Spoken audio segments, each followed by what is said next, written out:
So I almost got into a fight a couple of days ago, which not really in my character usually to get thoughts about kicking the shit out of people, but and maybe it was me. Maybe I was the guy at fault. I'm not really. I don't think so, but maybe I'm gonna tell the story. If you think I'm the douche, please post that I'm a douche. I'm gonna take it. All right, but I'm not sure. So basically, the irony is, I was on the way to the final day of my meditation course as I got into the fight. The reason I was anxious was like I was late for the third day. I was like, everyone, they're waiting for me. They're such nice people. And so I was just like, here's what happened basically. Well, I'm in London. I go to get my train. And as I was a bit late for the train anyway, because I was late. And, just as I get to the station, the train's pulling in. And I'm like, fuck, if I get a ticket, I'm not going to make this train. So I'm just like, I'm just going to get on the train. And I know that in the UK, they do come on the train and they do the checks and they let you buy a ticket if you just say, it's pretty much an honor system. So they're like, where did you get on? And you're like, I got on here. And they're like, okay. And they make you buy a ticket. So I was like, whatever, I'll pay on the train. No big deal. Get on the train. And sure enough, it was Sunday. So this is the one time in my life I'm praying for a ticket inspector. I'm like, all right, I don't want any shit. Just get a guy on. I'm even going to tell him where I really got on. I'm not even going to fast forward to stop to save a little bit of money. I wasn't even going to do that. So I'm just like, come on. In the old days, I was a master at avoiding ticket inspectors, you guys. Like when I was doing stand-up comedy, when I was starting out, I had no money, and it would cost like 40, 50, 60 pounds to go to some city to do a comedy show. I was getting paid like 50. I'm going to spend 45 on a freaking plane, on a train ticket. Are you serious? So I was so good. The system was down, guys. As soon as I see him coming, I would just walk the other way. And then as he was passing, I would somehow manage to get, act like I was just peeing or something, and I'd go back, and pass him. Or I would just wait in the bathroom, and sometimes if they were not knocking on the bathroom, I even came up with better ideas. And I would do stuff like I'd leave the door open a little bit, so I'd be in there, and the door's open, so as he's walking by, he just sees the door open, he's like, oh, there's no one in there, and they walk by, which works. And sometimes, of course, somebody comes in when you're standing there, and I would just be there like with a contact lens, or just pretending that I'm trying to fix my eye. So somebody would walk in, I'm just standing there, and I'm like, oh, I'm just fixing my lens, and I'd be like, oh, sorry, and they'd leave. So that's the only thing that happens, but the inspector would always just see the open door and walk by. So I had systems, guys. I had systems. I was so good at it, and now I'm just like, I'm just gonna pay because I can afford it. I don't want the hassle, so it's cool. So the one time I'm like, yeah, I'm just gonna pay, totally fine. So there's no inspector. So as I get off the train, I'm walking, right, and I was thinking, like, again, in the old days, I was really good at sneaking out behind people. But I see there's a few inspectors there, and I'm just like, do I really want to get the drama of like if they catch me, they're gonna yell at me and shit, and who gives a fuck? I'll just be honest and be like, yo, dude, I ran on the train and nobody came to pay, so I'd like just to buy a ticket. So I just come up to the guy and I'm like, hey man, yeah, there was no one at the thing, and no one came on, and whatever, I just wanted to buy a ticket. And he's like, oh, well, you're supposed to have the ticket before you get on the train. I was like, yeah, you say that, but I know that that's not the case because I've paid before on the train, and it happens all the time, so I just assumed that would be okay. He's like, no, you're eligible for penalty fare. He's like, it's 20 pounds. And I was like, okay, whatever, I'll just pay it. Like, what am I gonna argue? I just don't give a shit. I'm late for my meditation course. So I'm just like, okay, and he just gets out his pen, like his pen and shit. And he's like, oh, I need your address and name and all this stuff for a receipt. And I'm like, I don't need a receipt, dude. Here's the money. There you go. And I'm just like, I'll be on my way. And I just walk over to the gate. And he's just like, he starts asking me stuff. It's like, where do you live? I'm just like, well, I don't live here anyway. I live in Canada. He's like, what's your address here? And I'm just like, dude, it doesn't matter because I've paid, and that's the same as having bought a ticket. I just paid more, so I paid. So I'm gonna go now. And they wouldn't open the gate. Literally, he's just asking me shit. I'm like, I'm not gonna answer your questions because I've already paid. And then so I'm literally like, well, I'm just leaving because I've paid. And I try and go through the door, and this other big guy like gets in front of me, and I'm just like, dude. And I just start losing my shit because I don't know what it is about me, but like when you try and detain me against my will, or you infringe on my freedom, I fucking go bonkers. I don't know what it is. Maybe it's some past life shit. I fucking lose it. So I'm just yelling at them. I'm like, dude, what? I'm fucking paid. Open the thing. And he's like, no. And so the other guy's talking to me, and I'm just yelling. I'm just like, open the fucking thing. I paid for my ticket. And I'm literally like, this is kidnapping at this point. I've paid, and you're not letting me out. This is kidnapping. I'm gonna call the police and tell them you guys are kidnapping me.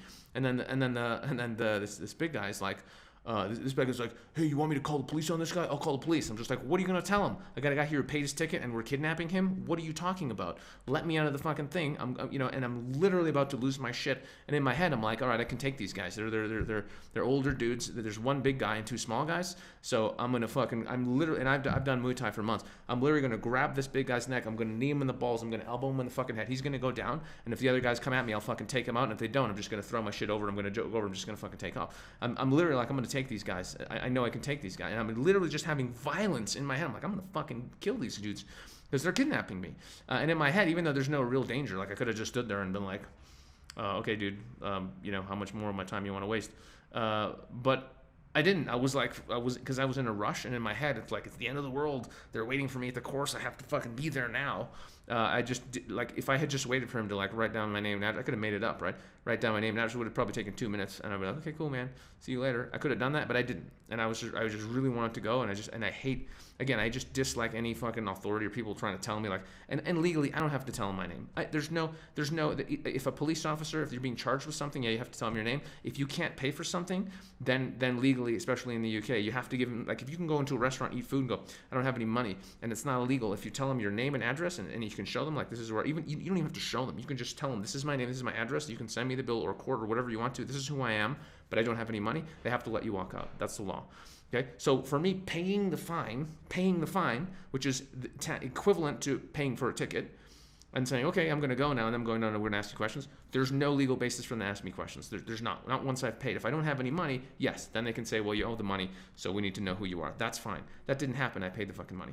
So I was losing my fucking shit, and it's like, am I being a douche there? Okay, I understand I was in a rush. Yes, I could have been more calm. I could have just whatever.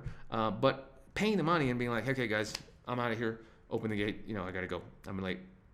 Is that a douche move? I don't think that's a douche move. I just don't. I paid. I fucking paid the money.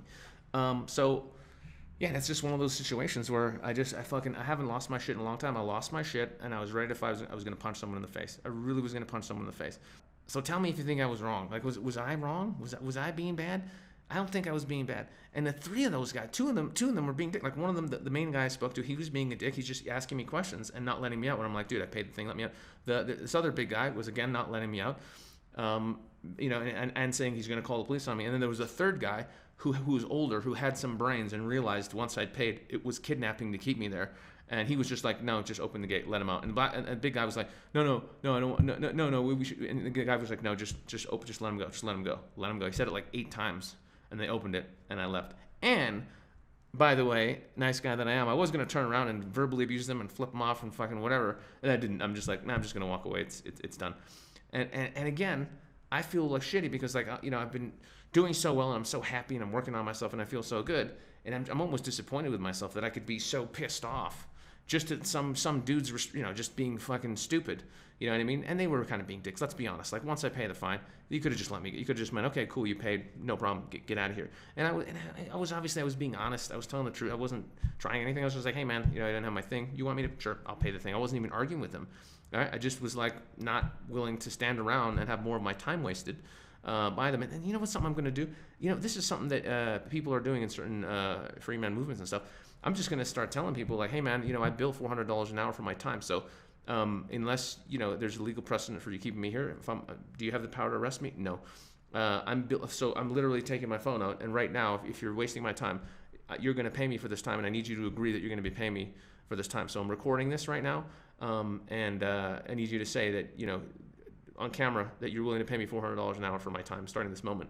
And if the answer is no to that, well, leave me alone because I'm not talking to you right now unless you're paying me for it. And it's as simple as that. And if you don't open these gates, yeah, I'm going to call the police and I'm going to have you charged with kidnapping. But again, that's a real fun game to play when you have the time. When you want to be somewhere now, you don't have time for that shit. If I had all day long, I'm like, okay, cool, all right. I could just, start a scene. I could yell. I could call the cops. I could make a fucking huge scene. And hey, I can make a fucking scene, guys. I'll have no problem making a fucking scene. I'll take my clothes off. I don't even know how that's relevant. I'll take my clothes off and be like, yeah, these guys are trying to have sex with me. I don't know what's going on. This guy's telling me to take my clothes off or he won't let me leave. He says he wants to touch my ass. You know what I should have done, guys? Seriously, you should have done. When the big guy, and by the way, he was a big black guy, and I didn't want to bring race into it. Then I accidentally slipped up earlier and I said big guy. So obviously it's irrelevant that he was black. he's a fucking asshole one way or the other. So the big black guy, when he got in front of me and stopped me from leaving, which is kidnapping because I've paid.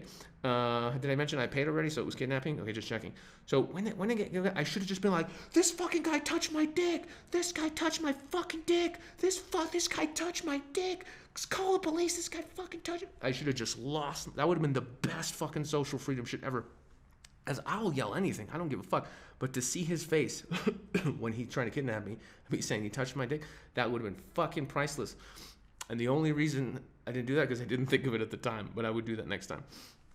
And this is why I need them to invent a camera on your contact lens that's recording everything. And I know that's coming, and I'm gonna buy that shit because in that situation, if I'm recording, I'll fucking do it because it's gonna be on camera. It's gonna be fucking epic. Yeah, you kidnap me, bro. You're kidnapping me. I'll yell. You touched my dick. I have no problem with that because you're kidnapping. F you. Don't kidnap me. But anyway, that would have been fucking so sweet. But anyway, so my point here is, tell me if I'm a dick. If I was being a dick, fine, I take it. I think mainly they were being dicks, and I was being impatient, which I can work on, and I admit that I'm sometimes impatient, and that's fine. Anyway, but it fucked me up for about 2 hours. It messed me up, and I could feel my frequency go down literally because I was tapping into anger and hate and violence, and because I've been getting really in tune with my body recently, just really feeling, and I'm gonna be talking about this more, how to get in tune with the body. I could feel the negative energies literally going up and down my spine and my muscles tightening up and the cortisone pumping just by thinking about the incident. Like, the rest of that day, for a couple hours in the day, I'd think about it, I'd really be like, and then I'd just be like, what am I doing? Who gives a shit? And then I let it go, and now it's in the past. It's just a funny story. But I can see how people hold on to this shit. They hold on to this shit for so long, and it destroys their lives because they're holding on to various memories that are causing them anxiety, and they're in a constant state of stress. And I think to a degree, me holding on to all my childhood pain and other trauma I'd had in my life, I was also in a constant state of sort of anxiety. And now I've let some of it go early in life, but now I'm really starting to let go, and I'm more in touch with my body now because I'm starting to let go. And that's why that incident, like when I was like 25 and I was an angry kid, that wouldn't have even affected me. I would just be like, fuck you, motherfucker. And I'd leave, and I wouldn't be feeling it in my body because I was always tense and angry. Now I really felt it. I was like, damn, dude, wow, that really, fuck, that, I could really feel it. So it's just very interesting. The more you chill out and let go of the bullshit, and the more you tune into your body, the more you can feel the anxiety in those situations. So it's really important to not get in those situations. Just don't get in the situation, and don't let outside circumstances affect you. And I know this is a basic spiritual teaching, like, your state is joy. You're in charge of your state no matter what. So your state should dictate your circumstances, not your circumstances you shouldn't let your circumstances affect your state. Your state should dictate your circumstances. And I know this, and I slipped up, and even though, whether I was wrong or not, I shouldn't have let myself get into a pissed off state anyway, because it's just not good for me. So anyway, so that's what happened. What else is going on? I just got to Mexico City. I'm staying with all my homeboys. We're having a good time. We're just about to head out and maybe go to the mall. And I'm not saying I'm not going to hit on girls, but I'm probably not going to hit on girls. But we're just going to go check out some stuff. And I'll film a little bit, so maybe we'll have a vlog of me running around. Brutal flight. I think I'm going to do a separate show talking about flights. Man, flight was brutal. Just so many babies on the fucking plane, dude. Mexican people are popping out. It was like 2 kids for every adult on the plane. I don't even see how that's possible. Like, it was just babies everywhere, dude. Y'all are fucking so much. Like, I don't get it. Like, the country's poor. There's corruption. But people are happy, and they're pumping out babies, yo. People are worried about the Muslims taking over, bro. I'm worried about Mexicans taking over, son. There are so many Mexican babies on that plane. And, there'll be adults. There'll be, a mom with 2 kids, and, the dad's got to take the 3rd kid. She can't even hold. She's, trying to get the 3rd kid, and I'm like, what are you doing? You can't just hold 3 kids. Yeah, you can. You just be holding 3 kids all at once. It's insane. Anyway, so, love the people, but damn, y'all got to stop pumping so much. Jesus Christ. Anyway, but crazy ass 11-hour flight was brutal. I'm on the way down to Ecuador, and it's gonna be more fun stuff coming out soon. I love you guys, mucho. Subscribe to the channel if you're not, and click on this video over here on the left for the next episode, which is gonna be all about the meditation course I took and what I learned from it, and some really good stuff. So I'm looking forward to sharing some of that for you guys. Looking forward to sharing some of that wisdom with you guys, and see you then. Peace out.